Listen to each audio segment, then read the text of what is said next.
Эфирде 5 октябрга алынган жаңылыктардын түшкү топтому. Студияда Дастан Исмаилов, саламатсыздарбы? 4 октябрда өткөн шайлоонун болжолдуу жыйынтыгы белгилүү болду. Босого чектен кайсы партиялар өттү? Айрым партиялар кечээки шайлоону тааныбай тургандыгын жарыялашты. Бүгүн Ош шаарынын 3020 жылдыгы белгиленүүдө. Ушул жана башка жаңылыктар менен алдыда кененирээк тааныштырабыз.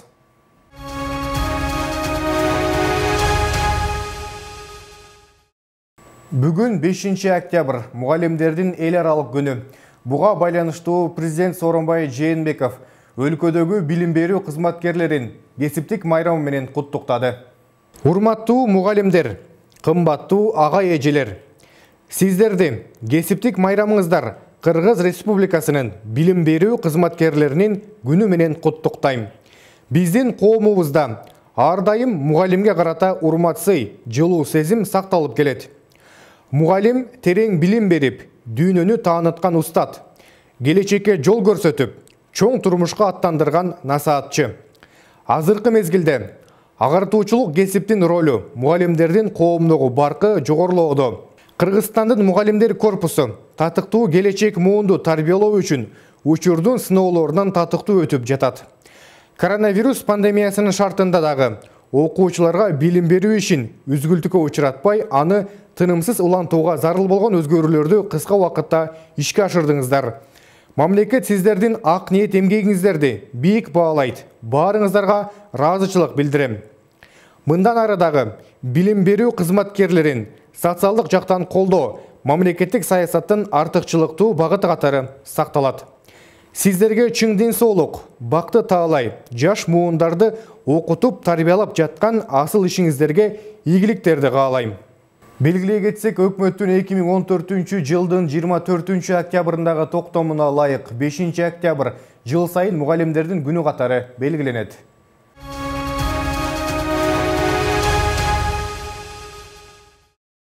Төртүнчү октябрда өткөрүлгөн парламенттик шайлоонун алдын ала болжолдуу түрдө 5 октябрь эртең мененки саат 9:55-ке карата жыйынтык боюнча маалымат. Биримдик партиясы 24,5%, Мекеним Кыргызстан 23,88%, Кыргызстан партиясы 8,76%, Бүтүн Кыргызстан саясий партиясы 7,13% добуш алып, 7%дык босогодон өттү. Ал эми Мекенчил партиясы 6,85%, Республика 5,79%, Атамекен саясий партиясы 4,3%, Ыйман Нур партиясы 3,35%, Бирбол саясий партиясы 3,3%, Чоң Казак партиясы 2,34%, Замандаш партиясы 2,15%, Социал-демократтар 2,13%, Реформа 1,65%, Мекен ынтымагы 0,63%, Ордо саясий партиясы 0,22%, Оуганстан согушунун ардагерлери жана ушул сыяктуу кагылышууларга катышкандардын саясий партиясы 0,17% добушка ээ болушту.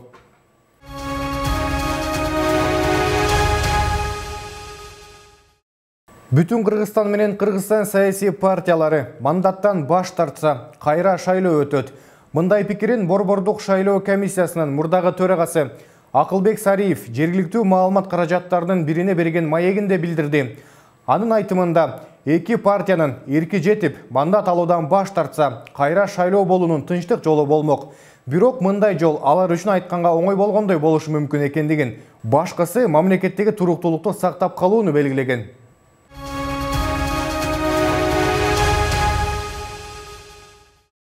Борбордук шайлоо комиссиясы парламенттик шайлоонун соңку жыйынтыгын 20 күн ичинде жарыялайт. Борбордук шайлоо комиссиясынын төрайымы Нуржан Шайлабекованын айтымында, бюллетендер колго эсептелип бүткөндөн кийин түзүлгөн протоколдор аймактык шайлоо комиссияларына жеткирилиши керек. Аймактык шайлоо комиссиялары шайлоо тилкелеринен келген маалыматтарды топтойт жана арыз кайрылууларды дагы кабыл алат. Андан кийин ар бир аймактык шайлоо комиссиясы 2 жумадан кечиктирбестен өзүнүн аймагындагы шайлоонун жыйынтыгы боюнча протокол жана жыйынтык жадыбалын Борбордук шайлоо комиссиясына тапшырышы керек. Андан соң Борбордук шайлоо комиссиясы 20 күн ичинде шайлоо жыйынтыгын жарыялайт.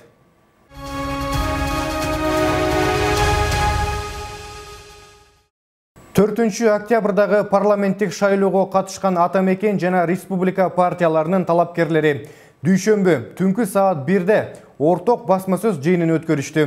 Алар 5 октябрда кыргызстандыктарды Бишкектеги Аблас Малдыбаев атындагы опера жана балет театрынын алдына саат 14:00-гө тынчтык акциясына чакырышкан. Урматтуу мекендештер, парламенттик шайлоонун канчалык ыплас өткөнүн мыйзамсыздык өкүм сүргөндү өзүңүздөр көрдүңүздөр. Ошондуктан биз оппозициялык партиялар эртең Бишкек шаарында опера жана балет театрынын алдында саат 2-де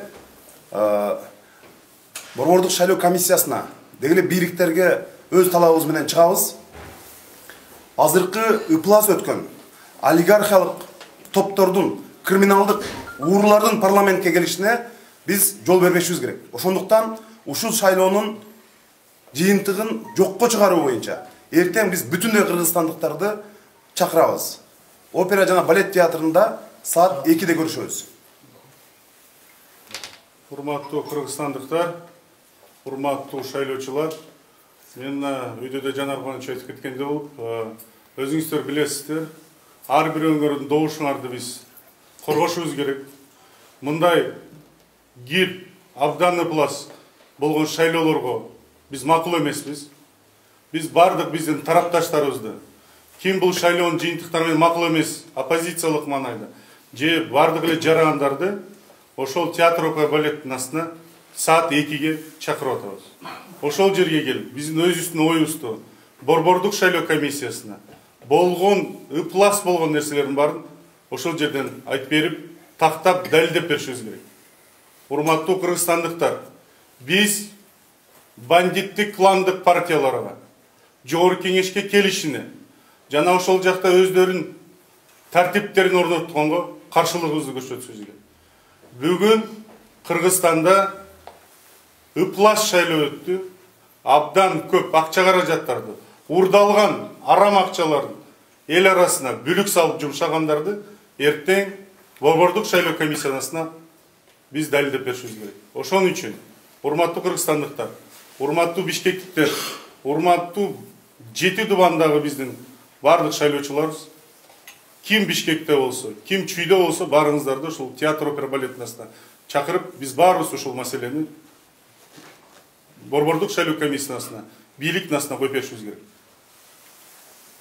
Урматтуу мекендештер, 1 айлык үгүт кампаниябызда мамлекетибиздин ар бир районун кыдырып чыктык.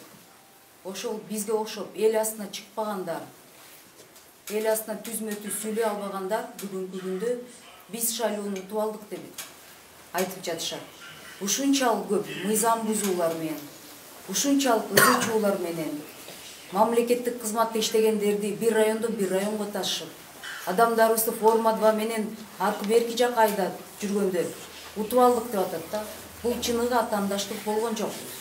Абдан чоң мыйзам бузуулар болду, коркутуулар, биздин тарапташтарды коркутуп үркүтүп, ызы-чууга чейин, сабаганга чейин барышты. Биз буга каршы турабыз. Эртеңки күнү опера балетке силерди саат 2-ге чакырабыз. Ким өткөн шайлоонун натыйжасына макул эмес болсо, келип биздерди колдоп бериңиздер. Биз каршыбыз. Урматтуу кыргызстандыктарым, урматтуу шайлоочулар, бүгүн кылымга тете бир күн болду, өзүңүздөр билгендей. Тилекке каршы көп шайлоочуларыбыздын үмүтү үзүлдү. Адилеттүү, калыс, мыйзам алкагында болот деген шайлообуз тилекке каршы чоң мыйзам бузуулар менен өстү. Бүгүн билесиздер бардыгыңыздар, эртеден кечке чейин Бишкекте жана Кыргызстандын бардык тарабында шайлоо участкаларында көптөгөн мыйзам бузуулар болду. Анын бардыгын биздин толук жана ыйгарымдуу өкүлдөрүбүз Борбордук шайлоо комиссиясына, прокуратурага, укук коргоо органдарына тапшырып берди. Тез аранын ичинде алардын бардыгына жыйынтык берет деп талап кылабыз.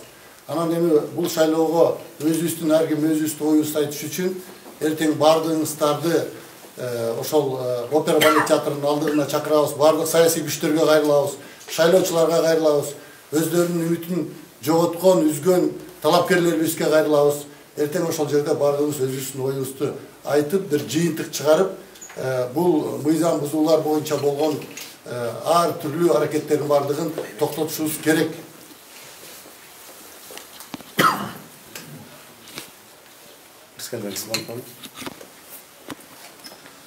Урустан айтпач айтып кетти, кылымды каратар бир күн болду деп, мен тескерисинче күчөтүп айтып атам да, кылымды тарынткан бир күн болду. Кечеги өткөн шайлоолор Кыргызстандагы, Кыргыздын тарыхындагы эң утлаш шайлоо болду. Буну бардыгы көрдү, бир гана бийлик көргөн жок. Эң өкүнүчтүүсү, азыркы бийлик байлардын, бандиттердин, банкирлердин, базаркомдордун барымтасында калды.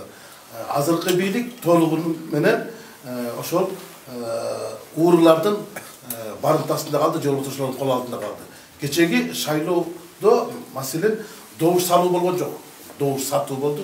Буну бүтүндөй калк көрдү. Ошондуктан кечеги шайлоого катышкан жана шайлоонун жыйынтыгын тааныбаган талапкерлерди жана таарынган байкоочуларды бардыгын эртеңки тынчтык акциясына катышып бериңиздерди чакырабыз. Анткени биз бириксек гана колдон келет. Мындай шайлоого биз макул болбошубуз керек. Каржылык ресурска эми элдин каршылык ресурсу турушу керек. Анткени элдин эркиндигин тартып алган, басып алган, эсирип кеткен, элирип кеткен бийликке биз мындай макул болбошубуз керек. Ошондуктан урматтуу эртеңки Кыргызстандын эртеңкисине, эгемендигине кайдыгер карабаган бардык кыргызстандыктарды эртең ошол жерге келип саат 2-де Абдулас Мандыбаев атынын опера театрынын алдына келип туруп, өзүңөрдү үнүңөрдү кошууга чакырам.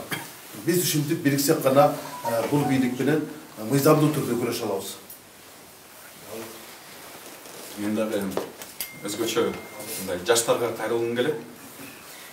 Биз мына 29 жылдан бери эле баарыбыз эле ушул өзгөрүүлөргө калып жүрөбүз. Эгемендүүлүктү алган менен, бирок акыркы учурларда, акыркы күндөрдө биз көрүп атабыз, биз өзүбүздүн эгемендүүлүгүбүздү дагы жоготуп баратабыз. Мына бир айдан бери биз ар кайсы аймактардын баарын кыдырып, ойгон кыргыз, ойлон кыргыз деп жүрдүк. Бирок ошого карабай, мен түшүнгөн боюнча көбүнчөсү уктап, шайлоого келбей калгандар болуп калды. Бирок шайлоого келгендердин арасынан саткындар көп болуп калды. Биздин мекенибизди сатып салды.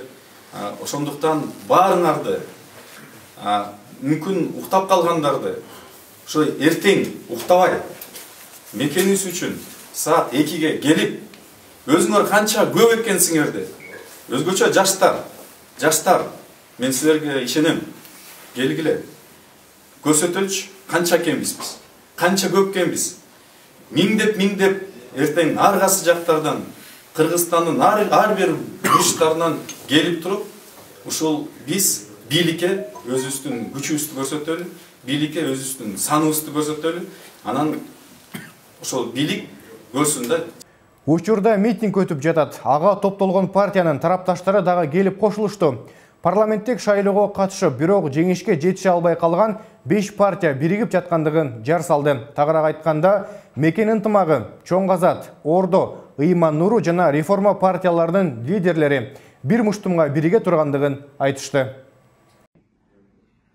Урматтуу кыргыз эл, биз Мекен ынтымагы партиясы, Ордо партиясы, Чоң Казат, Ыйман Нуру, реформа партиясы азыркы болуп өткөн адилет шайлоого каршыбыз. Ушунчалык мыйзам бузууларды бүт соцсеттерден көрүп аттыңар. Эгерде бул багыт менен кете берсек, Кыргызстандын келечеги болбойт. Мына ошондуктан бардыгыбыз биригип, азыркы шайлоонун жыйынтыгын жокко чыгаруун талап кылабыз. Ошондой эле замандаш социал-демократтар партиялары шайлоону тааныбагандыктарын айтып, бийлик легитимсиз экендигин билдиришкен. Алардын катарында Бир Бол саясий партиясы дагы бар.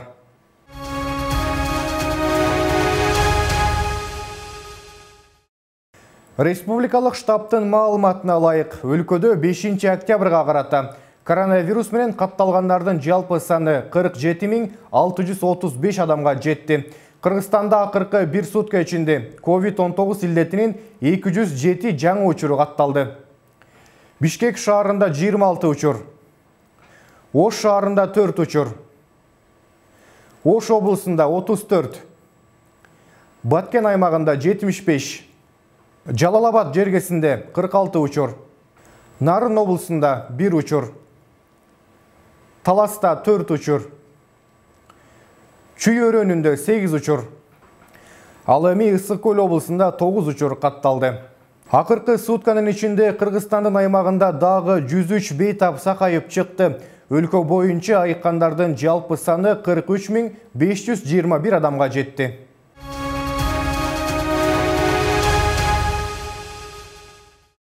Бүгүн 5 октябрда Ош шаарынын Борбордук аянтында шаардын 3020 жылдыгына арналган майрамдык салтанат өтүүдө. Эпидемиологиялык кырдаалга байланыштуу Ош шаарынын күнүнө карата жылдагыдай масштабтуу иш-чаралар уюштурулбай тургандыгын буга чейин мэриянын басма-сөз кызматы кабарлаган. Негизги майрамдык иш-чара Борбордук аянтта болуп, анда маданият башкармалыгы тарабынан даярдалып, шаардын түптөлгөндөн азыркы учурга чейинки тарыхы чагылдырылган театралдык коюлумдар, оюн-зоок программалар жана көрүнүктүү эстрада жылдыздары коштогон концерт өтмөкчү. Ал эми кечинде Борбордук аянтта майрамдык салют атылмакчы.